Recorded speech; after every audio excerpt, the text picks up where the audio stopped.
Abra su Biblia, hermano, por favor. Segunda carta a los Corintios.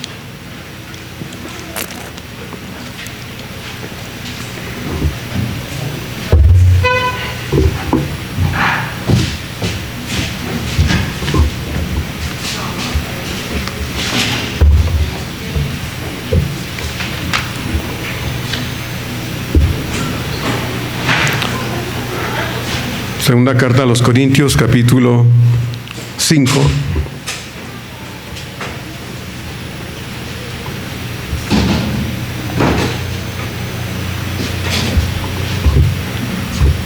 Vamos a ver los versos del 18 al 21 en esta oportunidad. Segunda a los Corintios 5, 18 a 21.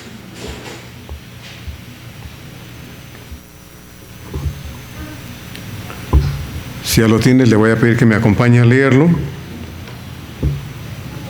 Quiero tomar desde el verso 11, como lo hemos estado haciendo, y le voy a pedir que me acompañe del verso 18 al 21 en voz alta, por favor. Segunda de Corintios 5, 18 a 21, y yo comienzo desde el verso número 11. Dice así la palabra del Señor: Conociendo pues el temor del Señor, persuadimos a los hombres, pero a Dios le es manifiesto lo que somos, y espero que también lo sea vuestras conciencias. No nos recomendamos pues otra vez a vosotros, sino os damos ocasión de gloriaros por nosotros, para que tengáis con qué responder a los que se glorían en las apariencias y no en el corazón. Porque si estamos locos es para Dios, y si somos cuerdos es para vosotros. Porque el amor de Cristo nos constriñe, pensando esto, que si uno murió por todos, luego todos murieron. Y por todos murió para que los que viven ya no vivan para sí, sino para aquel que murió y resucitó por ellos. De manera que nosotros de aquí en adelante a nadie conocemos según la carne, y aún si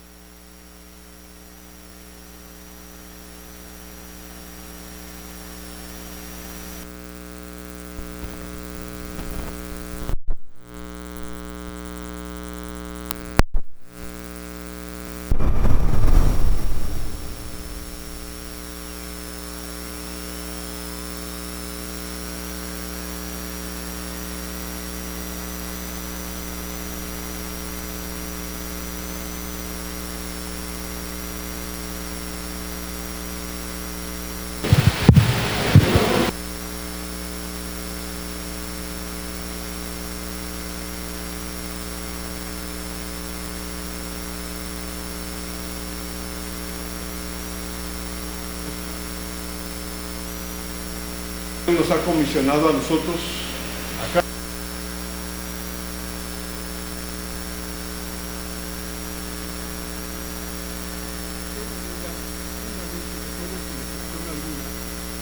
Puedan venir a reconciliarse con Él y ser liberados de la condenación eterna que pesa sobre todos los que no le han conocido y no se han arrepentido de sus pecados sinceramente. El tema de esta reflexión es: somos representantes de Dios en este mundo. Somos representantes de Dios en este mundo. Efesios 2:1 dice: Y Él os dio vida a vosotros cuando estabais muertos en vuestros delitos y pecados. Las escrituras, hermanos, son claras cuando dice que todos estábamos muertos espiritualmente y sin comunión con Él, sin relación con Él antes de conocerle. Muchos han nacido, gracias a Dios, en hogares cristianos, de padres cristianos, y eso pues, obviamente es una gran bendición. Pero otros no tuvimos esa dicha, ¿verdad?, de tener padres cristianos. En mi caso, un día ellos le conocieron, pero antes de eso hubo una etapa difícil en la vida de mi familia. Pero todos tuvimos en un momento dado, hermanos, la necesidad de arrepentimiento y fe para llegar a tener una posición con Dios. En este caso, la posición es ser hijos de Él. Y eso lo tuvimos a través de ese acercamiento a Dios por medio de la fe y el arrepentimiento, y el beneficio eterno nos fue dado a través de Cristo por medio de su sacrificio en la cruz del Calvario a nuestro favor. El día que creímos sinceramente en Cristo como nuestro Salvador personal, ese día, hermanos, por medio de reconciliados, una iniciativa nuestra. Esta reconciliación, hermano, fue una iniciativa de Dios. Él tuvo en su corazón llamarnos con un llamamiento de amor y misericordia para que nosotros pudiésemos acercarnos a Él un día, y resultante de ese acercamiento a Dios y de nuestra fe y arrepentimiento pudimos tener la vida eterna que ahora disfrutamos. En el párrafo que cierra, que leímos en esta tarde, del 18 al 21, este capítulo 5, hermanos, el apóstol nos recuerda que usted y yo, que hemos sido traídos a Cristo mediante su sacrificio en la cruz y de nuestra respuesta a Él en arrepentimiento y fe, ahora nos puso en una posición de muchísimo honor con Él, y somos hijos de Dios. Eso se dice fácil, hijos de Dios, pero a Dios le costó la vida de su Hijo en la cruz. Y hoy decíamos en el estudio dominical que ser hijos de Dios no es cualquier cosa, hermanos. Va más allá de cualquier asunto terrenal. Porque si usted alcanza algo en la vida, pudiera decirse que es esfuerzo suyo. Pero el título de hijo de Dios, usted no lo obtuvo. Se lo dio Dios. Y le costó a Él. Ahora, en este papel de hijos de Dios, Dios nos ha puesto como representantes de Él frente al mundo. Y Él está haciendo un llamado urgente a la gente en general que no lo conoce, a través nuestro, hermanos, al arrepentimiento, porque Dios desea perdonar a las personas sus pecados y desea que las personas se reconcilien con Él a través de Jesucristo. Eso es lo que Pablo ha dicho en estos versículos que leímos ya. Pero vamos a verlo en detalle un poquito más. Dice el verso 18: y todo esto proviene de Dios, quien nos reconcilió consigo mismo por Cristo y nos dio el ministerio de la reconciliación. Cuando Pablo dice y todo esto proviene de Dios, no está hablando específicamente de la reconciliación, eso va a hablar en lo sucesivo, pero cuando habla de que todo esto, habla de lo que hablamos la semana pasada, de lo que tratamos la semana pasada en cuanto a, de modo que si alguno está en Cristo, nueva criatura es. Las cosas viejas pasaron y aquí todas son hechas nuevas.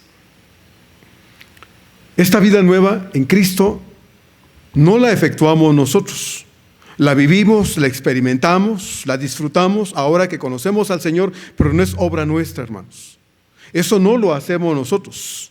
El que nosotros cambiemos nuestra vida y seamos distintos de lo que fuimos en el pasado, cuando volteamos a ver al pasado y contemplamos lo que fuimos cuando no lo conocíamos y nos damos cuenta de lo que ahora somos en el Señor, no lo hicimos nosotros. Esa es obra de Dios. Esa es obra exclusiva de Dios. Pero nosotros tenemos una parte correspondiente con Dios. Y esa parte correspondiente con Dios es este proceso de transformación personal que ahora experimentamos todos los días. Eso no depende de Dios, y se lo dije hace 8 días y lo vuelvo a repetir hoy. El que nosotros seamos y experimentemos un cambio de vida, una transformación, que seamos las personas nuevas, las criaturas nuevas que Dios hizo posible en Cristo, es absolutamente responsabilidad de nosotros. Dios lo hace, pero yo tengo que venir a Dios y permitirle que lo haga. Por eso digo que es absoluta responsabilidad nuestra. Naturalmente Dios desea que nosotros sus hijos seamos como Él, que deseemos ser como Él, que le permitamos efectuar en nuestra vida esos cambios que nosotros no podemos realizar, que no podemos llevar a cabo, porque solo Dios por medio de su palabra lo efectúa. La palabra de Dios tiene el poder de transformar.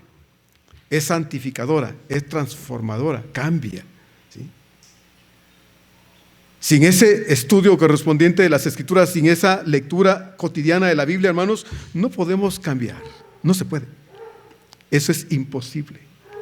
Ya conocimos a Cristo, que fue el primer paso.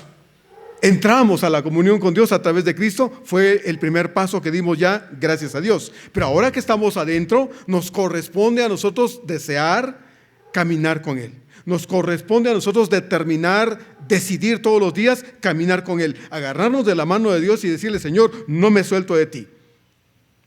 Te quiero conocer, porque en la medida en que conocemos a ese Dios, lo vamos amando más, ¿sí? Porque nos sorprende quién es. Porque cuando lo conocemos en la magnitud de su esencia, hermanos, de quién es Él, entonces nos enamoramos más de Él. Es como lo que cantamos ahorita.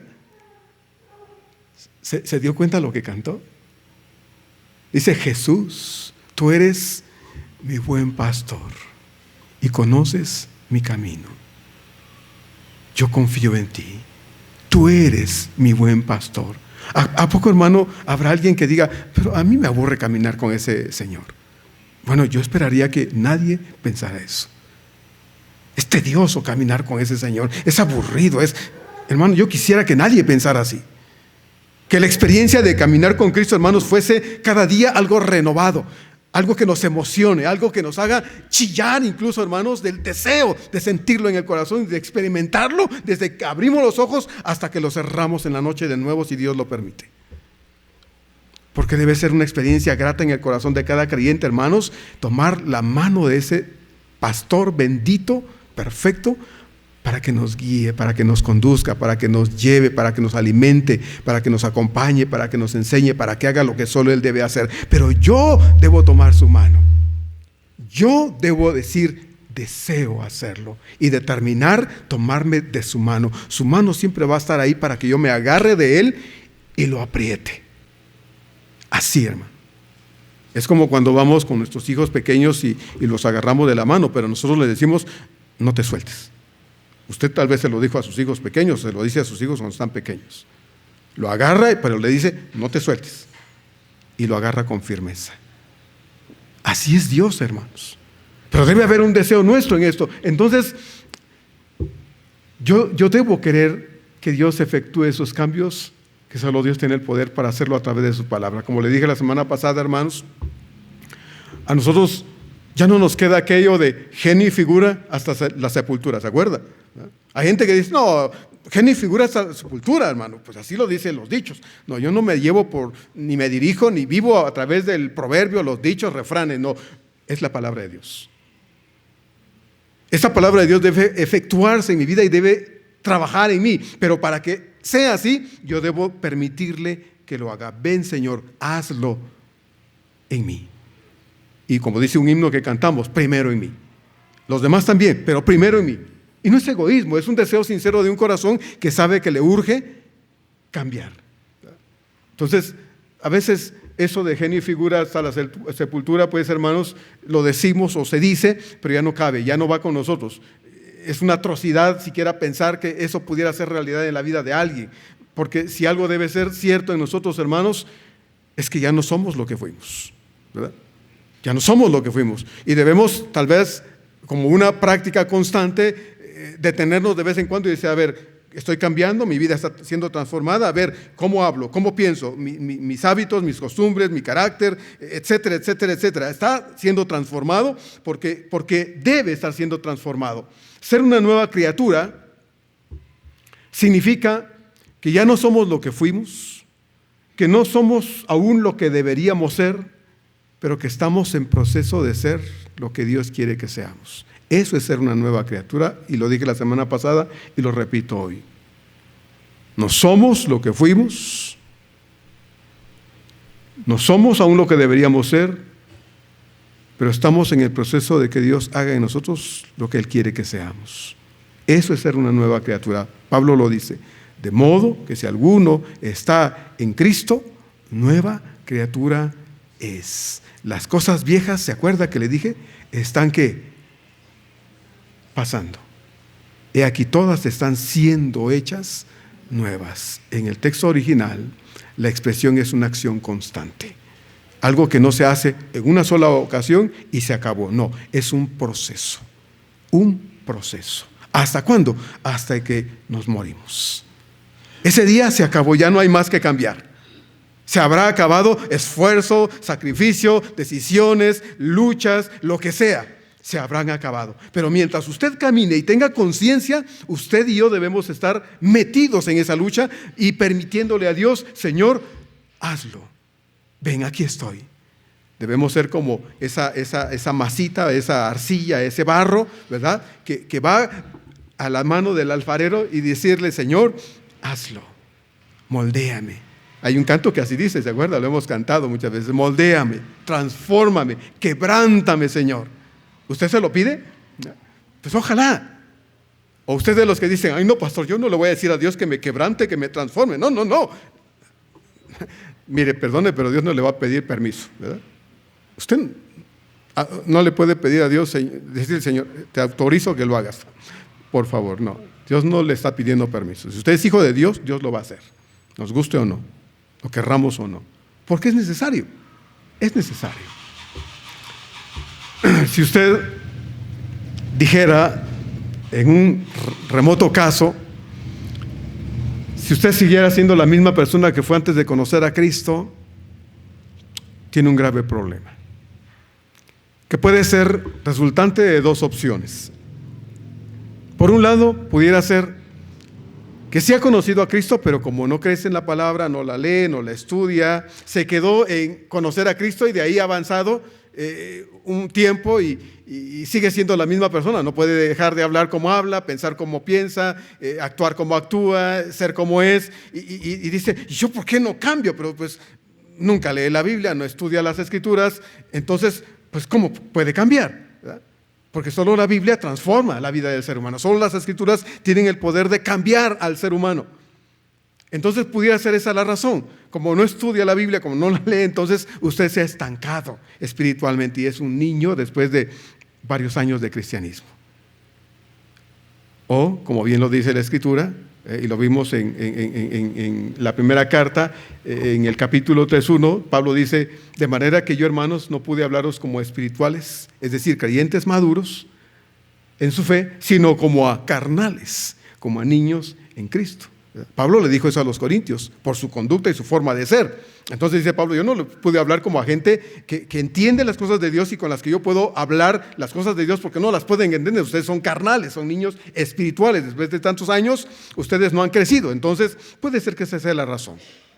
O por otro lado, y sería grave, no ha conocido a Cristo, ¿verdad? No ha nacido de nuevo, por lo tanto entonces sigue siendo genio y figura hasta que se muera. Porque no hay un cambio en su vida. Cristo no está, por lo tanto entonces no puede ser la persona que no es. No puede vivir como alguien que no ha nacido de nuevo, porque para vivir de acuerdo a la voluntad de Dios se necesita nacer de nuevo. Como le dijo Jesús a Nicodemo: tienes que nacer de nuevo.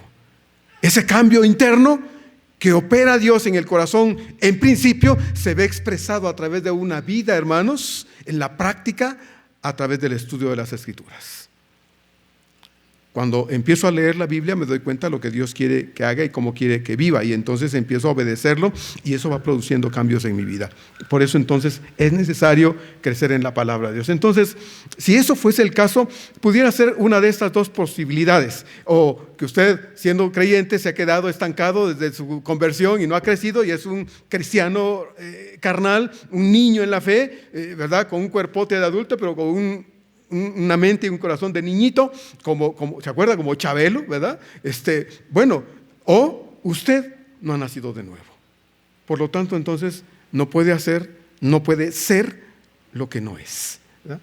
Y ese sería un grave problema. Entonces, la pregunta que surge en todo caso es: ¿es malo ser un niño en la fe? No, si usted es un nuevo creyente, ¿verdad?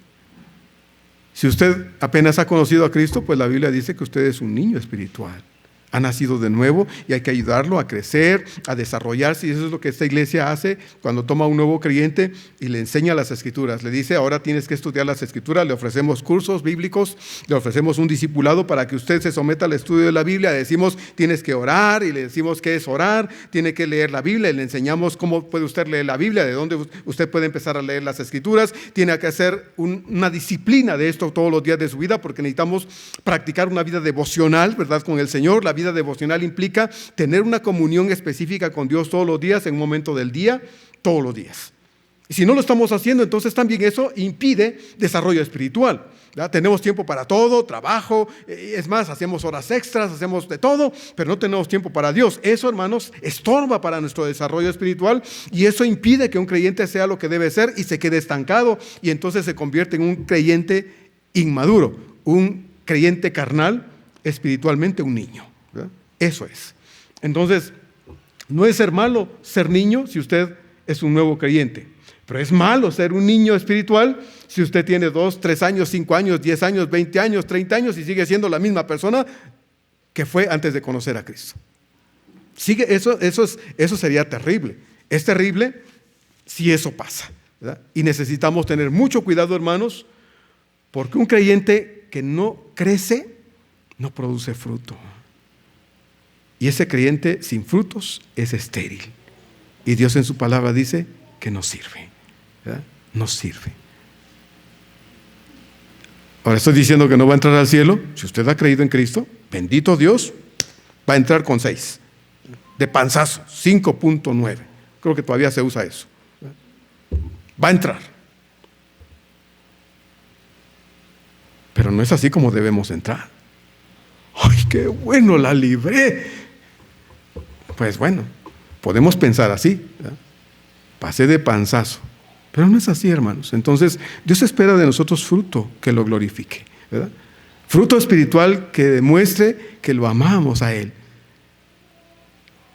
Que realmente tenemos una relación con Él y que esa relación es tan valiosa para nosotros que podemos dedicar el tiempo necesario para nuestro propio crecimiento, y un creyente que está creciendo, hermanos, va a dar fruto naturalmente, ¿verdad? A una planta, si no da hojas, esta planta, por ejemplo, nos gusta porque da esas florecitas bonitas, ¿no? Pero si no da hojas, imagínense al pastor agarrar a la planta y gritarle y darle cachetadas para que dé flores.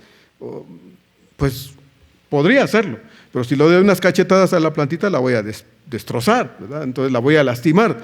Si la insulto, le grito para que dé flores, pues no por eso va a dar flores, ¿no? ¿Qué debo hacer? Bueno, el Señor dice en Juan 15 que Él viene y cuida, ¿verdad? Poda, alimenta y hace lo que tiene que hacer para que la planta dé fruto. Es igual que con nosotros. Es igual con nosotros. Pablo nos dice, pues, que esta nueva vida, hermanos, que ahora tenemos es resultado de que ahora usted y yo estamos reconciliados con Dios por medio de Cristo. Esta reconciliación significa que la enemistad que había entre nosotros y Dios ha sido quitada mediante Cristo por su sacrificio en la cruz del Calvario a nuestro favor. Y cuando digo a nuestro favor, hermanos, me refiero a todos los seres humanos en general. Dios no hizo excepción alguna cuando su Hijo murió en la cruz del Calvario. Murió por todos. Todos los seres humanos tienen la oportunidad de conocerlo a Él personalmente. Reconciliación significa que la relación que estaba estropeada, que estaba lastimada, que no existía porque el pecado la rompió desde el inicio del pecado, entonces es restablecida. Es restablecida mediante la obra sustitutoria de Cristo en la cruz del Calvario a nuestro favor.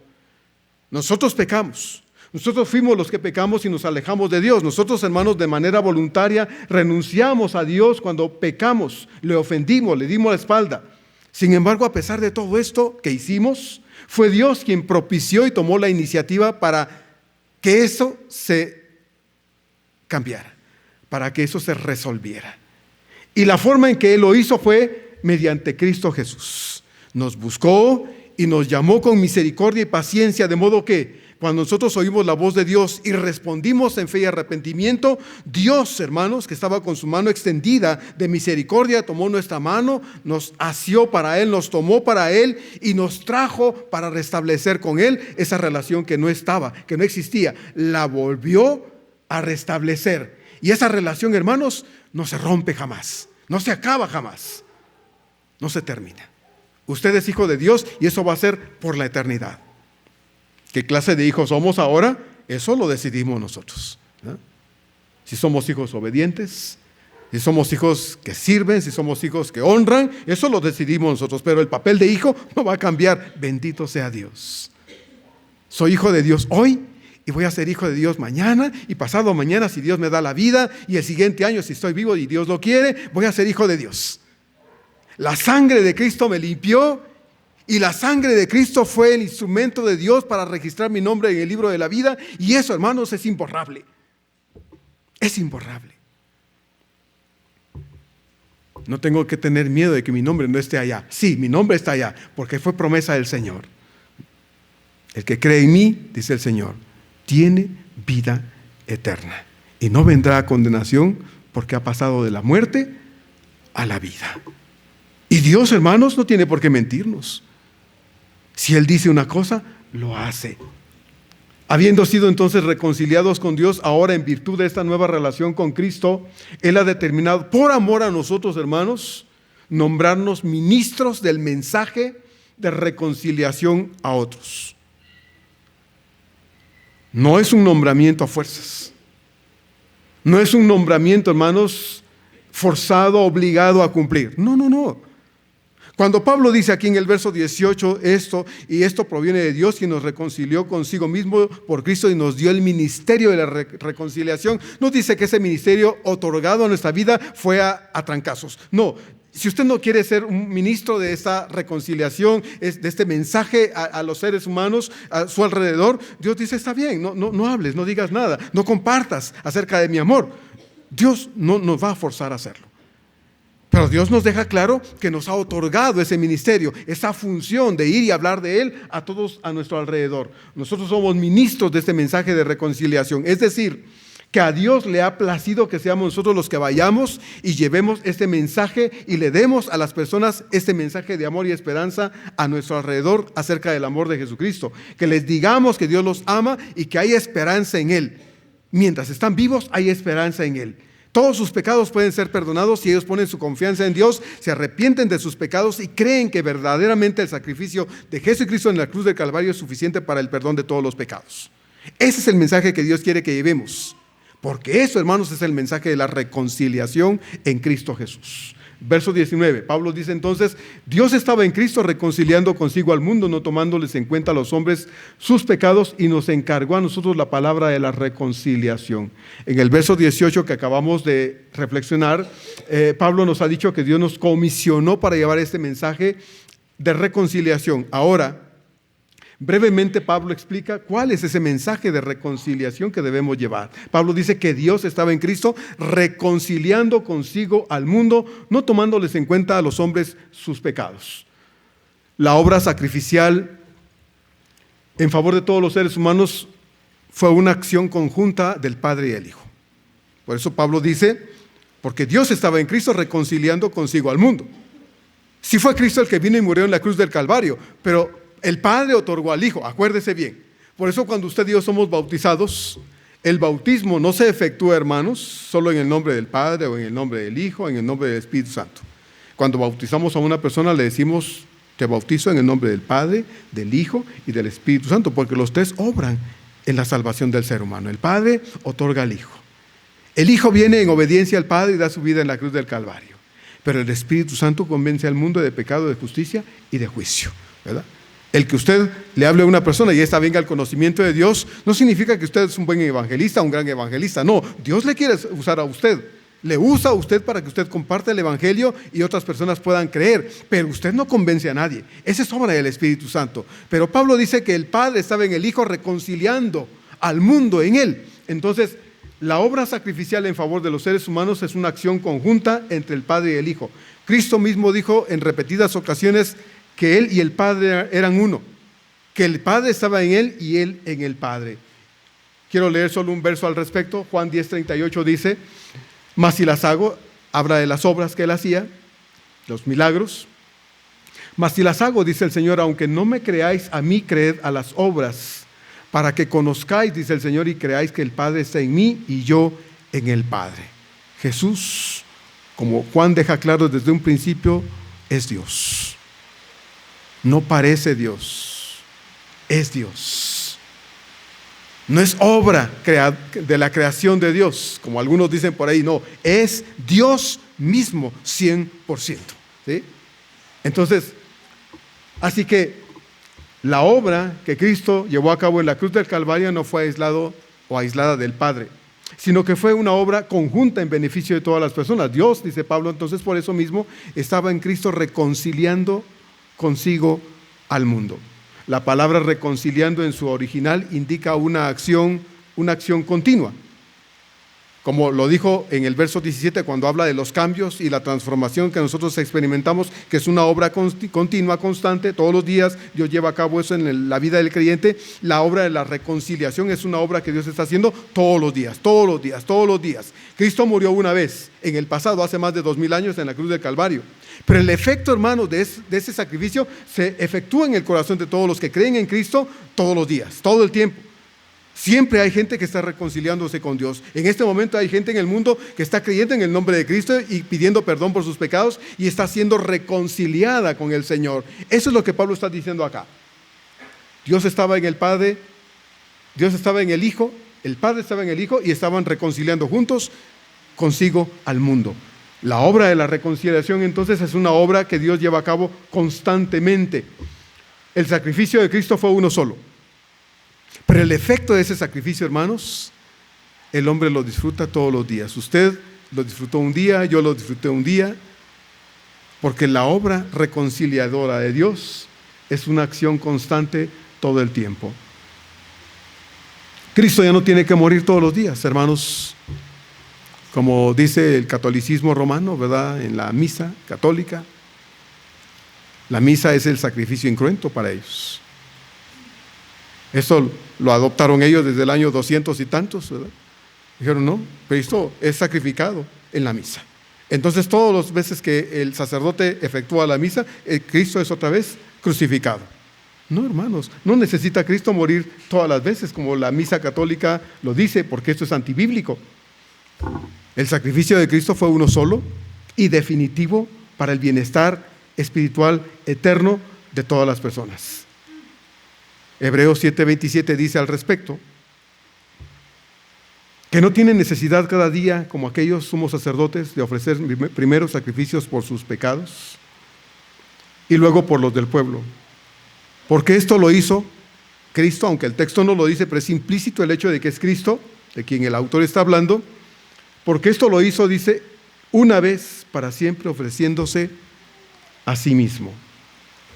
Y ahí mismo en Hebreos 9, 24, 26, dice también el autor de los Hebreos, porque no entró Cristo en el santuario hecho de mano, figura del verdadero, sino en el cielo mismo, para presentarse ahora por nosotros ante Dios.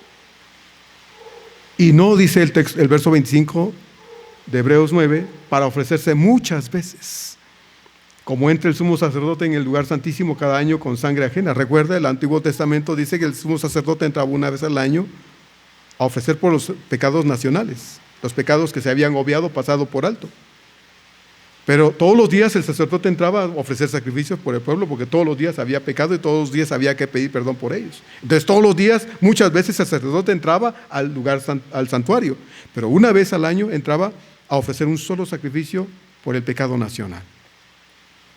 Dice entonces por eso el autor de esta epístola a los Hebreos, y no para ofrecerse muchas veces como entra el sumo sacerdote en el santuario, en el lugar santísimo cada año con sangre ajena.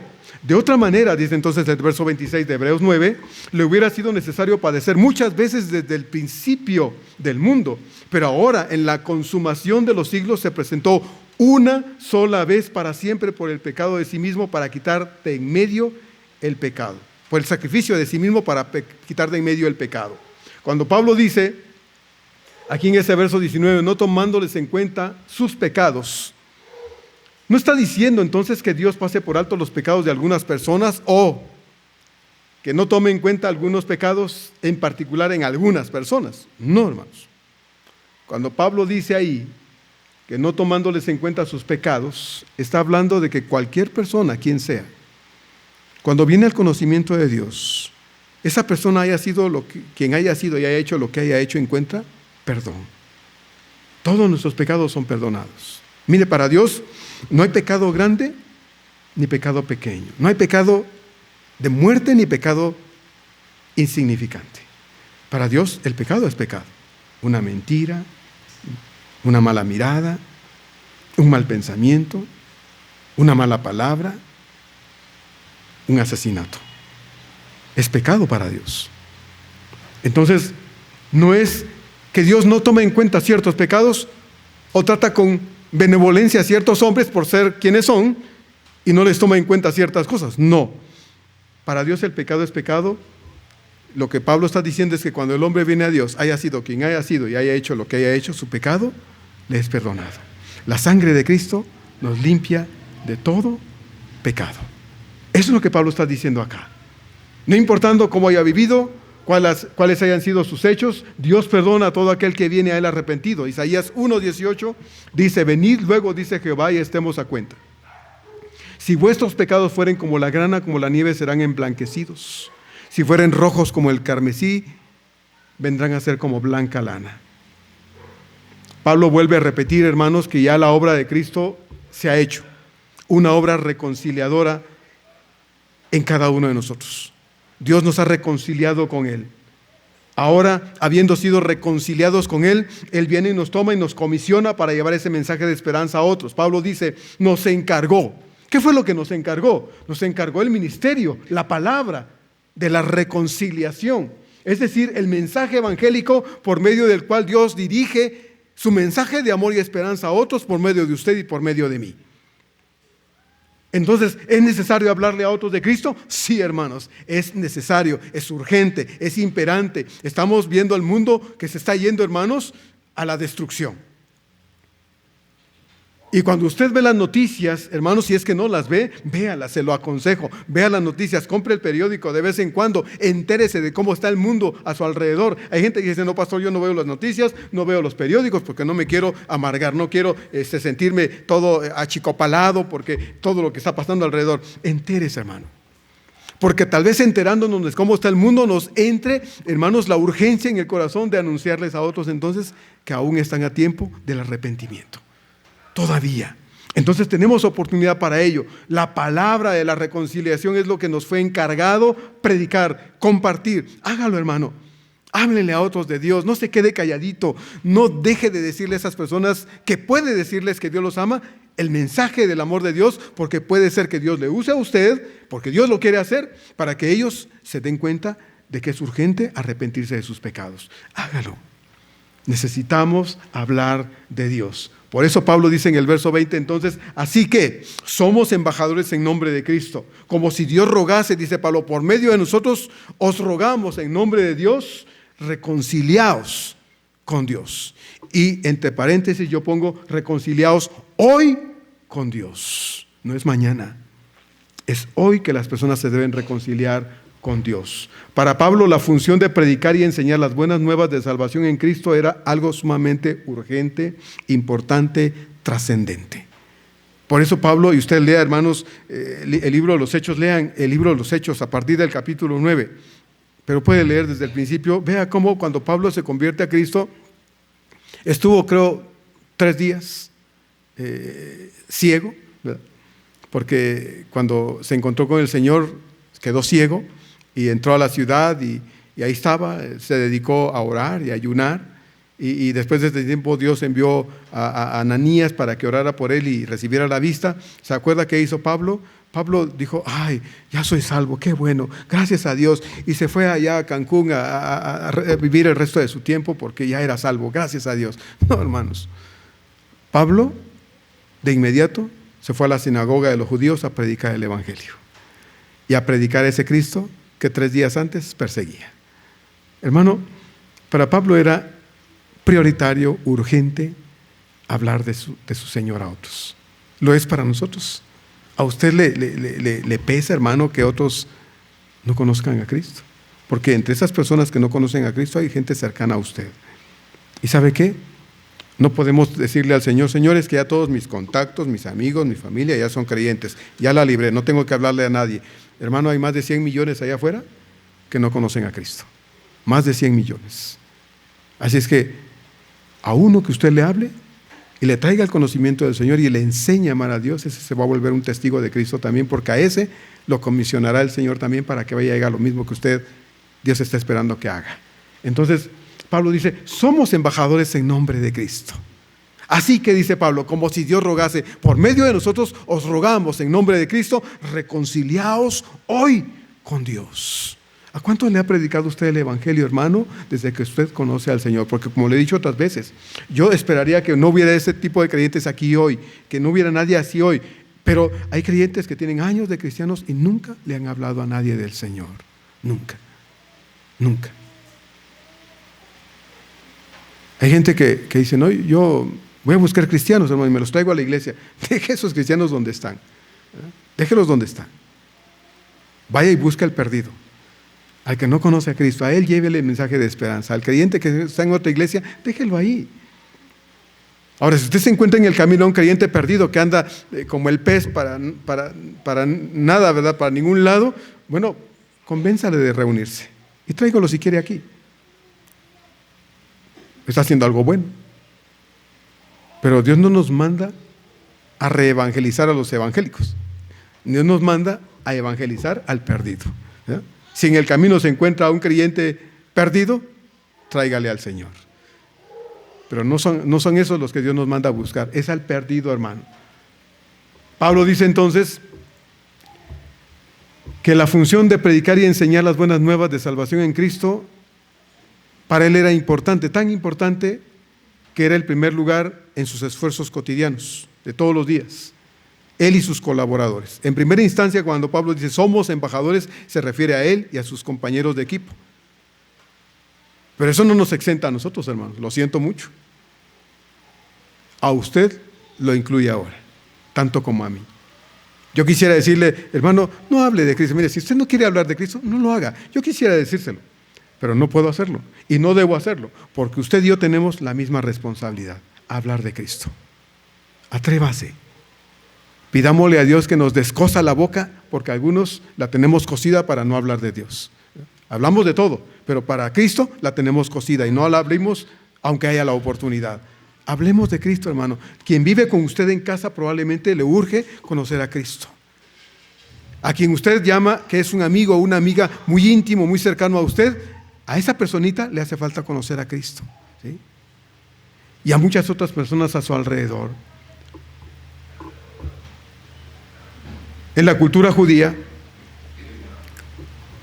a la persona, como Pablo le dice embajador, en la cultura judía se le llamaba el shaliach, que en este caso era alguien que iba y con fidelidad daba el mensaje de aquel que lo había enviado.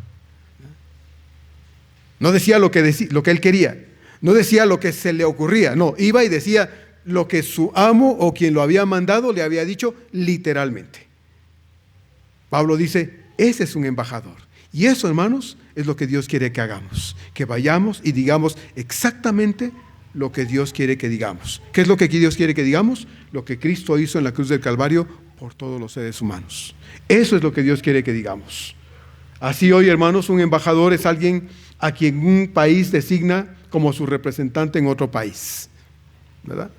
Y sabemos que en este caso México tiene sus embajadores, no sé si en todo el mundo, pero en muchos países México tiene sus embajadores. ¿Qué hacen esas personas ahí donde están? Representan a México donde quiera que están.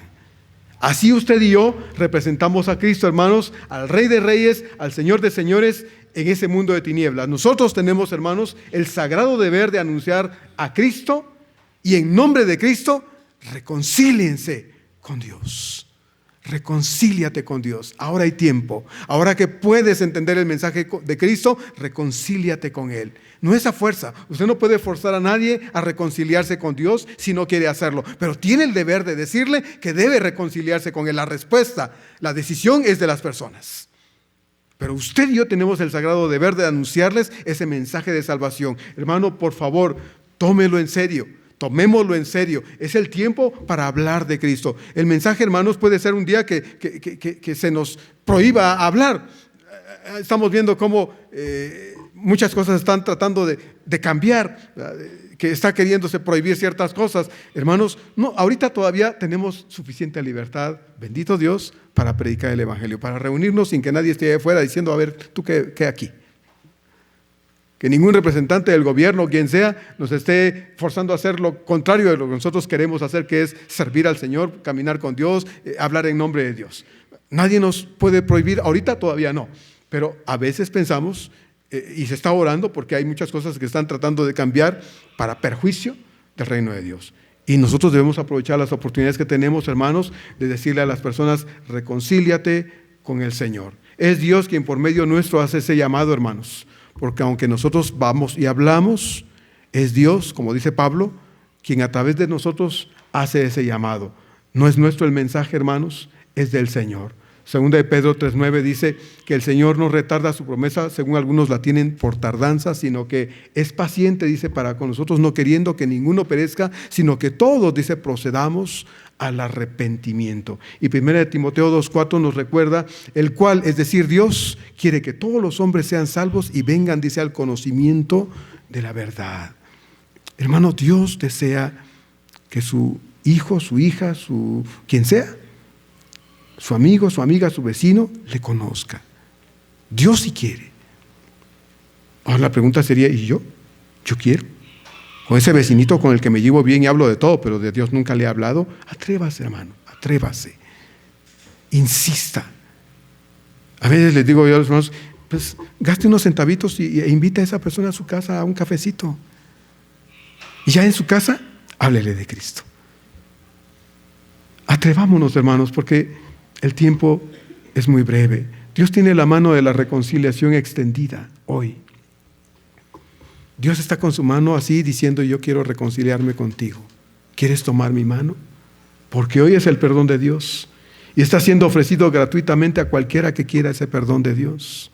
Como dice Isaías 55, 1-3. A todos los sedientos, dice el Señor, vengan a las aguas. Y los que no tienen dinero, dice, vengan, compren sin dinero y sin precio vino y leche. Y luego pregunta, ¿por qué? Dice, gastan el dinero en lo que no es pan y su trabajo en lo que no sacia. Oigan atentamente y coman del bien y se deleitará su alma con grosura. Inclinen su oído y vengan a mí. Oigan, dice el Señor, y vivirá su alma. Eso es lo que Dios está diciendo, hermanos, y lo quiere decir a través de ¿quién? De usted y de mí. Termina Pablo diciendo entonces, al que no conoció pecado por nosotros, lo hizo pecado, para que nosotros fuésemos hechos justicia de Dios en él. Le dije al principio que la palabra reconciliación significa restablecer una relación rota. Una relación que se interrumpió y que el hombre no ha podido ni ha querido restablecer, porque eso no es algo que el hombre diga, es que estoy mal con Dios, lo voy a buscar y voy a hacer que mi relación con Él cambie. No, eso no lo hizo el hombre, lo hizo Dios.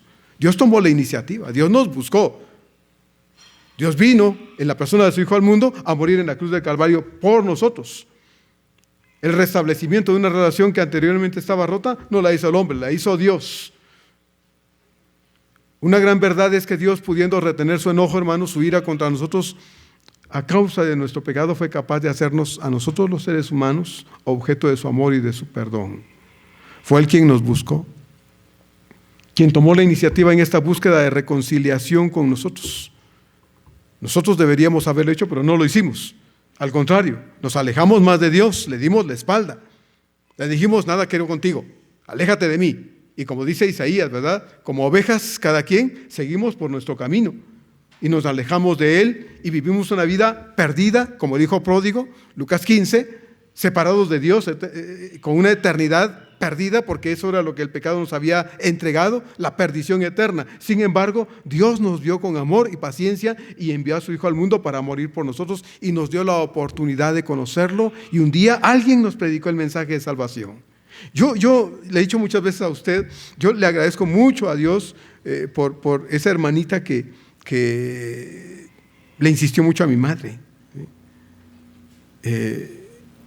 Era una hermana que vendía pan, e íbamos, porque era la panadería más cercana, y ahí íbamos a comprar el pan.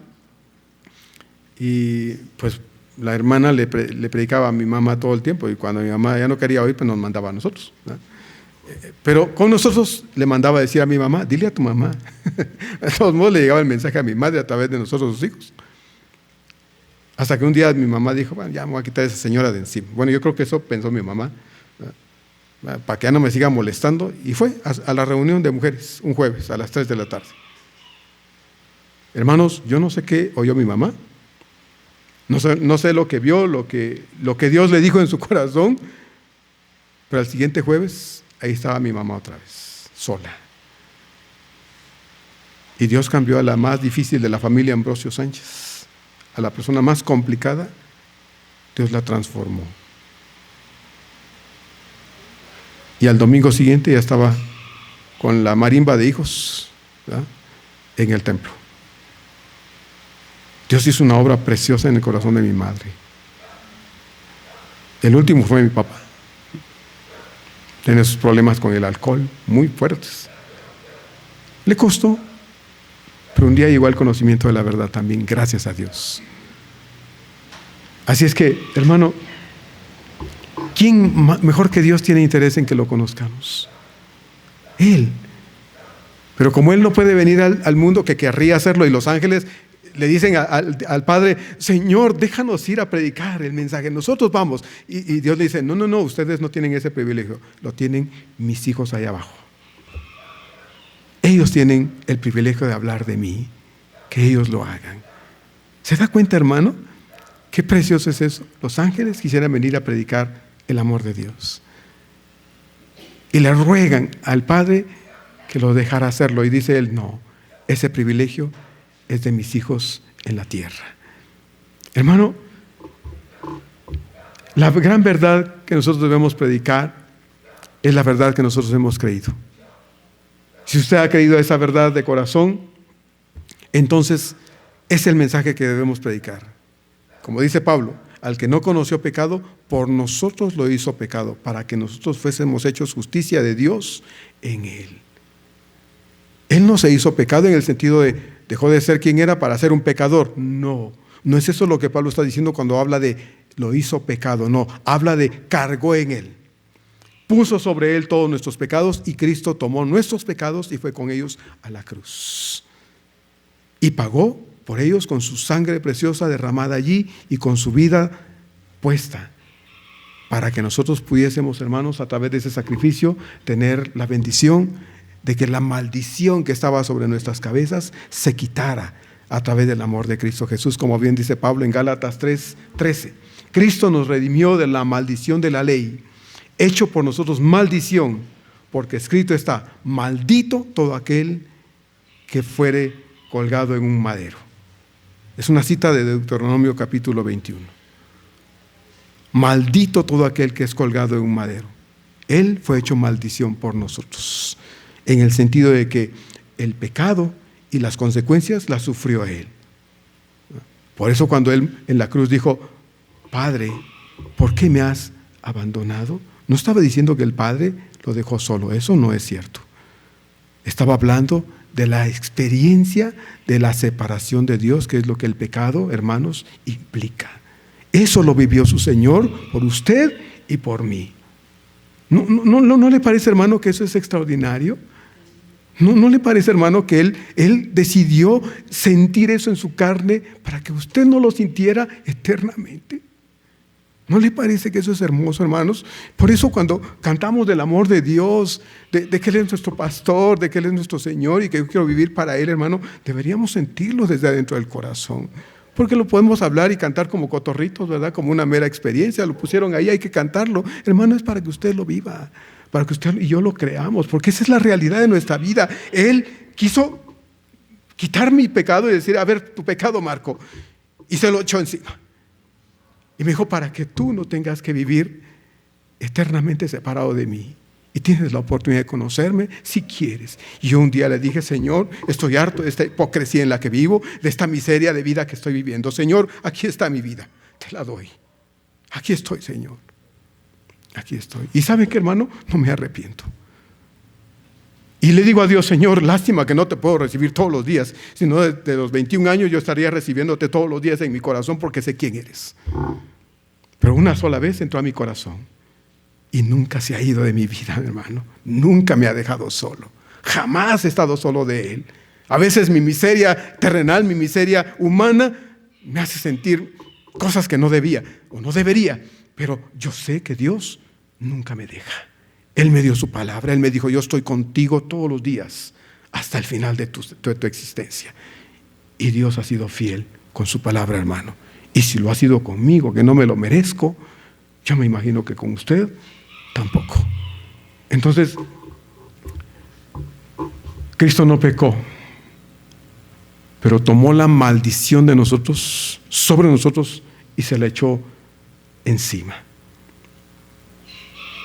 Efesios 2, 4 y 5 dice: pero Dios, que es rico en misericordia por su gran amor con que nos amó. De esto podríamos hablar semanas, hermanos, solo de este verso 4 de Efesios 2.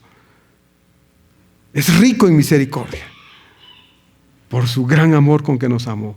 Aún estando nosotros, dice, muertos en pecados, nos dio vida juntamente con Él. Por gracia sois salvos. Por gracia sois salvos. Esto no es algo que tú te merecías, mi hermano, porque tú y yo merecíamos que nos tomara y nos echara al infierno. Pero Cristo nos amó y tomó nuestro pecado y cargó con Él en la cruz para que tuviéramos la oportunidad de conocerlo como lo conocimos y que hoy dijéramos: tengo vida eterna en Cristo Jesús. Tengo vida eterna en Cristo Jesús. Ese mensaje, hermano, es el que Dios dice aquí que debemos compartir. Ese es el mensaje que usted y yo debemos dar. Tal vez de 10, uno le quiere oír y al final diga: está bonito, pero ya no me gusta, ya no me interesa. Es probable, pero Dios le está diciendo: hijo, necesitas hablar de mí, hablar de mí. ¿Qué es ser justificados? Porque Pablo dice ahí: hemos sido hechos justicia de Dios en Él. ¿Qué es ser justificados? Bueno, ser justificados significa ser declarados sin culpa delante de Dios. Tal como dice Romanos 5:1. Justificados pues por la fe, tenemos paz para con Dios por medio de nuestro Señor Jesucristo. Eso es lo que tenemos hoy, paz con Dios. Hay quien elige creer que la salvación se pierde. Bueno, es su decisión. Desconfían de Dios. Han de creer que Dios es como él o como ella. ¿Por qué creen que la salvación les puede ser quitada? No, la salvación depende de Dios. Y Dios no miente. Dios no miente. Dios me dijo que soy salvo y soy salvo. Bendito sea Él. Él me ha dado esta seguridad. Justificado por la fe, yo tengo paz con Dios por medio de mi Señor Jesús. Las buenas nuevas, que es el Evangelio, consiste en que nuestro pecado que nos apartó de Dios ha sido quitado con la muerte sustitutoria de Cristo en la cruz del Calvario. Cuando el hombre oye el mensaje de salvación, entiende ese mensaje, cree en ese mensaje, que Cristo murió en la cruz por él, lo acepta de corazón y se arrepiente de todos sus pecados sinceramente, entonces el perdón de Dios le es otorgado y en ese momento es perdonado, es reconciliado, es justificado, es santificado y empieza un proceso de transformación, de cambio, de vida nueva. Qué hermoso, ¿no, hermanos? Que Dios hace todo eso. No depende de nosotros, es poder de Dios. Dios nos acepta por medio de Cristo como si nunca hubiéramos pecado. Eso es lo que significa ser justificado. Es como si al venir a Cristo no hubiera pasado, y no lo hay, porque cuando usted viene a Cristo, su pasado es borrado. Es lavado con la sangre de Jesús. ¿Qué le parece? A mí me sorprende mi Señor, porque cuando yo volteo a ver mi pasado, a veces, hermano, me hace llorar. Y le digo: Señor, ¿cómo pudiste tener misericordia de alguien como yo? ¿Cómo? No lo entiendo, pero esa es mi realidad. Esa es mi verdad. No sé usted, pero a mí todos los días me sorprende mi Señor cuando recuerdo que, siendo quien fui, me amó. Y tomó mi asquerosa mano para decirme: te amo, te amo. ¿Me crees? Yo le dije: sí, Señor, yo te creo. Y me abrazó, y me besó, y me cambió la ropa asquerosa que tenía, y me vistió de Él, y puso un anillo en mi dedo, y me dijo: eres mi hijo, eres mi hijo. Este es el mensaje que debemos compartir, hermanos, que usted y yo debemos llevar. Que aún hay esperanza en Cristo Jesús. Que mientras el hombre respira, se mueve y piensa, y sus 5 sentidos funcionan, tiene esperanza. Yo puedo predicarle porque le he hecho a un moribundo que no responde, no reacciona, y le hablo y ruego a Dios, Señor, que este hombre, esta mujer, aquí inconsciente como está, pueda oír que le amas en este último momento de su vida. Solo Dios sabe qué pasa ahí.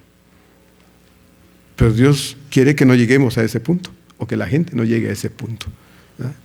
Sino que conscientemente entiendan el mensaje de salvación y lo reciban y puedan un día caminar con su Señor y experimentar a ese Dios de amor.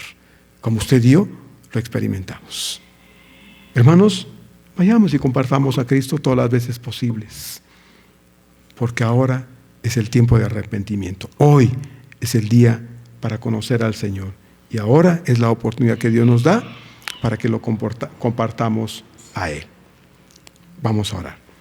Amado Señor, gracias porque entendemos esta responsabilidad otorgada, Señor, desde el momento en que te conocimos, porque tal vez en ese momento, siendo nuevo creyente, no sabía esto, Señor, pero pasado el tiempo, Padre, cuando me enseñaron que yo era testigo tuyo, entendí, Señor, que yo no podía quedarme con ese tesoro que eres tú y debía compartirlo. Señor, gracias porque hemos podido hacerlo muchas veces. Gracias, Dios, por las personas que han venido al conocimiento tuyo, Padre, por medio de la predicación del Evangelio. Gracias, Señor, porque aún hoy tenemos la oportunidad de predicarte, Señor, y compartirte con otras personas. Y yo te ruego, Señor, que nosotros podamos sentir el deseo voluntario del corazón, Señor, de hacerlo. La carga, Señor, espiritual en nuestro corazón, de la gente a nuestro alrededor que vive sin esperanza, Señor, y viven como son como son porque no te conocen. Pero te pedimos, Señor, danos la oportunidad. Danos la ocasión, Señor, de decirles cuánto los amas. Será decisión de ellos, Señor, oír el mensaje, entenderlo y recibirlo, aceptarlo por fe. Pero también será decisión de ellos, Señor, habiendo entendido el mensaje de salvación, rechazarlo. Deseamos que a quienes le compartamos el Evangelio, Señor, crean en ti. Lo deseamos con todo el corazón. Porque, Señor, nosotros sabemos qué vida tan hermosa tiene el ser humano cuando te conoce. Señor, qué extraordinario es conocerte.